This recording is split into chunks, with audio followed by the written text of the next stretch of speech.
နဲ့ပတ်သက်တဲ့မိကွန်းလေးတွေပြောကြရအောင်ပထမဦးစွာလေးကိုထည့်၍ကြိတ်ချပြီးဟီးဖြက်ကထုတ်ယူကမိုဇရိုလာဖြစ်ထည့်ပါပြီးရင်မိကွန်းကိုထုတ်ပြီးကြက်ဥနဲ့ဂျုံမှုန့်နဲ့စားတို့ကိုထည့်ပြီးနက်နက်လေးနဲ့ကြော်ပြီးစားသုံးလိုက်ပါ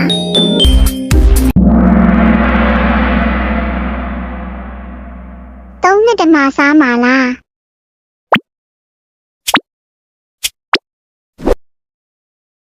ပထမဦးစွာလေးကိုထည့်၍ကြိတ်ချပြီးဟီးဖြက်ကထုတ်ယူကမိုဇရိုလာဖြစ်ထည့်ပါ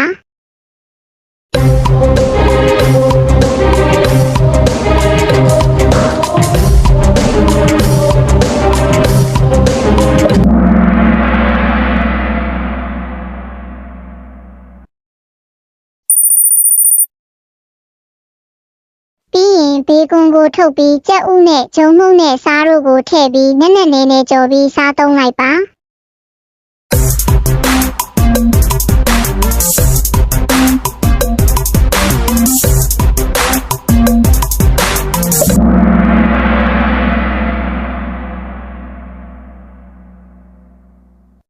ပတ်သက်သောမိကွန်းများကိုနှစ်သက်ခဲ့သည့်ပထမဦးစွာဦးများကိုထည့်၍ကြိတ်ချပြီးဟီးဖြက်ကထုတ်ယူကမိုဇရိုလာဖြစ်ထည့်ပါပြီးရင်ဘေကွန်ကိုထုတ်ပြီးကြက်ဥနဲ့ဂျုံမှုန့်နဲ့စားတို့ကိုထည့်ပြီးနက်နက်လေးနဲ့ကြော်ပြီးစားသုံးလိုက်ပါ